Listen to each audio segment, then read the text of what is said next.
Our gospel continues, and we are in Mark, the 15th chapter. At daybreak, the chief priests, with the elders, legal experts, and the whole Sanhedrin, formed a plan. They bound Jesus, led him away, and turned him over to Pilate. Pilate questioned him, "Are you the king of the Jews?" Jesus replied, "That's what you say." The chief priests were accusing him of many things. Pilate asked him, "Aren't you going to answer? What about all these accusations?" But Jesus gave no more answers, so that Pilate marveled. During the festival, Pilate released one prisoner to them, whomever they requested. A man named Barabbas was locked up with the rebels who had committed murder during an uprising. The crowd pushed forward and asked Pilate to release someone, as he regularly did. Pilate answered them, "Do you want me to release to you the king of the Jews?" He knew that the chief priests had handed him over because of their jealousy. But the chief priests stirred up the crowd to have him release Barabbas to them instead. Pilate replied, "Then what do you want me to do with the one you call the king of the Jews?" They shouted back, "Crucify him." Pilate said to them, "Why? What wrong has he done?" They shouted even louder, "Crucify him." Pilate wanted to satisfy the crowd, so he released Barabbas to them. He had Jesus whipped and then handed him over to be crucified. The soldiers led Jesus away to the courtyard of the palace known as the governor's headquarters, and they called together the whole company of the soldiers. They dressed him up in a purple robe and twisted together a crown of thorns and put it on him. They saluted him, "Hey, King of the Jews!" Again and again they struck his head with a stick. They spit on him and knelt before him to honor him. When they finished mocking him, they stripped him of the purple robe and put his own clothes back on him. Then they led him out to crucify him. Simon, a man from Cyrene, Alexander and Rufus' father, was coming in from the countryside. They forced him to carry the cross. They brought Jesus to the place called Golgotha, which means skull place. They tried to give him wine mixed with myrrh, but he didn't take it. They crucified him. They divided up his clothes, drawing lots for them to determine who would take what. It was 9 a.m. when they crucified him. The notice of the formal charge against him was written, "The King of the Jews." They crucified 2 outlaws with him, one on his right and one on his left. People walking by insulted him, shaking their heads and saying, "So you are going to destroy the temple and rebuild it in 3 days, were you? Save yourself. Come down from the cross." In the same way, the chief priests were making fun of him among themselves, together with the legal experts. "He saved others," they said, "but he can't save himself. Let the Christ, the King of Israel, come down from the cross. Then we'll see and believe." Even those who had been crucified with Jesus insulted him. From noon until 3 in the afternoon, the whole earth was dark. At 3, Jesus cried out with a loud voice, "Eloi, Eloi, lama sabachthani," which means, my God, why have you left me?" After hearing him, some standing there said, "Look, he's calling Elijah." Someone ran, filled a sponge with sour wine, and put it on a pole. He offered it to Jesus to drink, saying, "Let's see if Elijah will come to take him down." But Jesus let out a loud cry and died. The curtain of the sanctuary was torn in 2 from top to bottom. When the centurion, who stood facing Jesus, saw how he died, he said, "This man was certainly God's son." Some women were watching from a distance, including Mary Magdalene and Mary, the mother of James, the younger one, and Joseph and Salome. When Jesus was in Galilee, these women had followed and supported him, along with many other women who had come to Jerusalem with him. The Gospel of the Lord. Thanks be to God.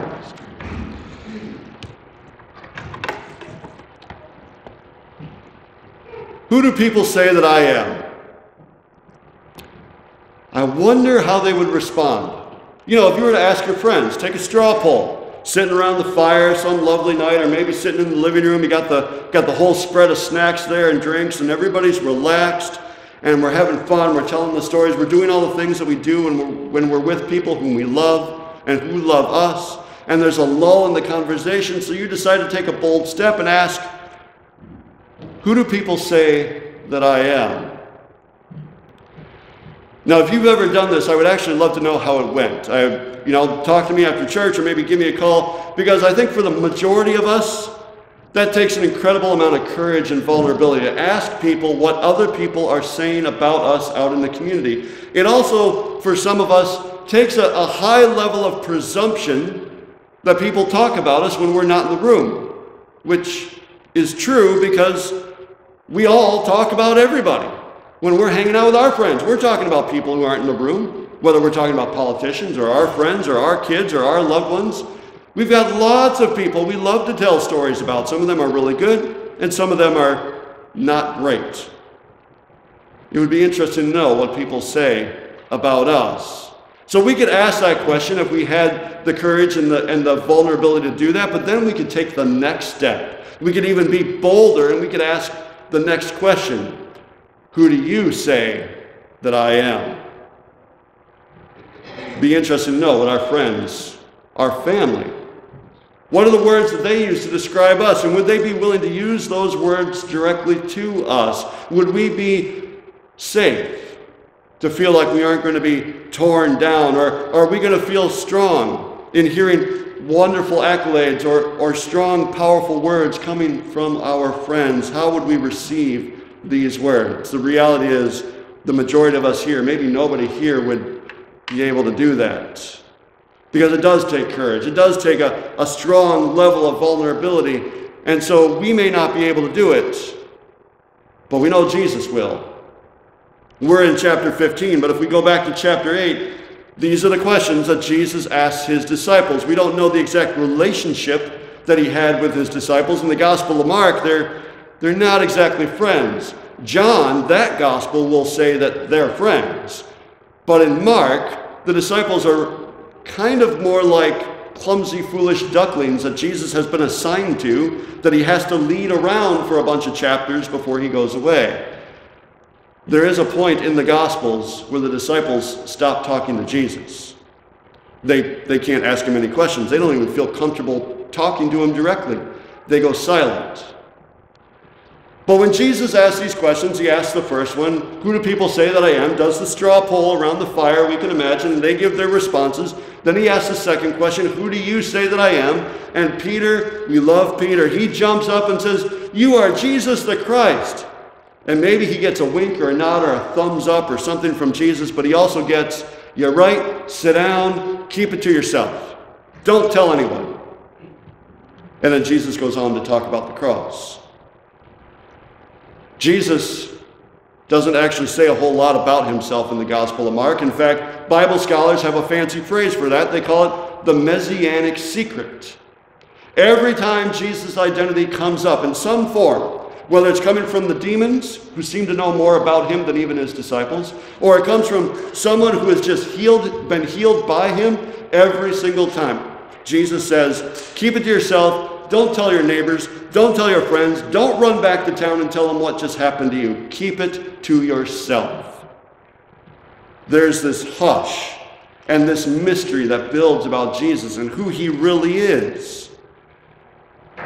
Jesus seems to operate in silence, which happens in our gospel for today here in chapter 15.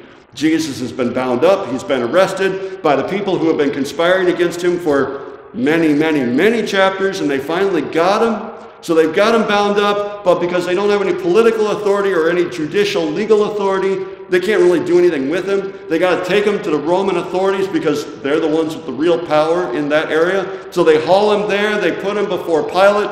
Pilate's reading through the rap sheet, and he comes to this one accusation and asks it out loud, are you the king of the Jews? It is a ridiculous accusation. It's ridiculous not just because we post-Easter people know how the story goes, but it's ridiculous because there really isn't a king of the Jews. I mean, there are people who hold that power, or hold that title, I should say, but they don't have the power because Rome would never let someone have that kind of local power. People who carry that title in that area are given that title by Rome. They're puppets. They're dignitaries. They're figureheads, little more than that. They have a little bit of political clout locally, but not much else. To accuse Jesus, someone who's bound up standing for Pilate, calling him the king of the Jews, is a ridiculous question, and Pilate knows it. But for every ridiculous question, I guess you get to have a ridiculous answer. So Jesus responds to this accusation in his best kindergartner, first grader response. That's what you say. He throws it right back at him. Because again, throughout the Gospel of Mark, there is this mystery of who Jesus is. And every time labels and descriptions about Jesus keep coming up, Jesus tamps them down. So now they're being thrown at him in this court of law, and he throws them back. And it is worth noting that in this chapter where Jesus could go on for long diatribes about talking about how he is the Son of God, he's the King of Kings, he's the wonderful counselor, the Prince of Peace, God Almighty, all the words that you and I know, he could throw all of those out. He could get the best defense attorney he could afford, maybe even better because he is the Son of God. He could do all of that, and we would eat it all up. He says nothing. In fact, he is absolutely silent from that question at the beginning of 15 all the way to the very end, when he takes his last breath and calls out, my God, why have you abandoned me?" During this entire chapter, Jesus never says a word. Jesus never defends himself. Jesus never lays out 3 or 5 really good points about why he needs to continue on in his ministry in this earthly world. Jesus says nothing. Because the Gospel of Mark wants us to know that every word that we use, every good word that we have, every warm feeling, every good thought, every image of justice, every idea of peace, every act of ministry that we do, everything about forgiveness and grace, all of those descriptors that we use, wonderful counselor, Prince of Peace, the ones that we have in our stained glass windows, all the art, everything we have about Jesus, everything we know, it all falls short of the glory of God without the cross. Because it is only through the cross that we can bear witness to our sin and to the world's suffering. In this reading, Pilate knows that this is a false accusation, but Pilate goes along with it anyway because he has that kind of power. So he uses his power and wields it against Jesus. We see it in the Roman soldiers who abuse and destroy Jesus, even though they're complicit. They know that these are false charges as well, but because they have that authority and that power, they continue on. We see it in the crowds who in chapter 11 are waving palm branches in the air like they just don't care, thankful that Jesus is there, but now when they have the opportunity to set him free because they've been given a little taste of power from Rome and from Pilate, they use it to set loose some convicted criminal. We see it in the disciples because we don't see the disciples. They're gone. They've abandoned Jesus in this one moment where it would be great to see a few guys standing up and maybe making a little bit of defense on behalf of their teacher. Jesus is abandoned. Every act of suffering, every act of oppression, every act of violence, every act of sin, every act of greed, our lives are reflected through the cross and through this scene that unfolds verse after verse, story after story through this chapter. And it's painful for us to see, and it's awkward for us to see, and sometimes because we've seen this story and heard this story so many times played out, it can feel like a bit of history, like we are distant from it, and yet Jesus keeps drawing us back in with his silence. Because we want those words to be spoken. We want those words to be lived out. We want Jesus, even though there's some part of us that is rooting for him to die on the cross because we know that's how we get forgiveness, there's also some part of us that would love for him to truly be a Messiah and step up and step into it and set himself free so that we could know what freedom looks like. Every word that we have for Christ, it all falls short without the cross. It is only through the cross that we can see our humanity. And it is only through the cross that we can see the depths of God's love for humanity. Because where there is suffering, where there is oppression, where there is injustice, where there are harsh words, where there is violence, where there is every mark of sin, there is Jesus standing in our place or in our hands. It is only through the cross that we come to know forgiveness. It's only through the cross that we can begin to glimpse grace unfolding in this world. It is only through the cross that we can come to know what it means to be liberated and set free from this world. That we can comprehend the waters of baptism that are poured over our lives that unite us with this living Christ, our living God, who lives with us and strengthens us even through our death.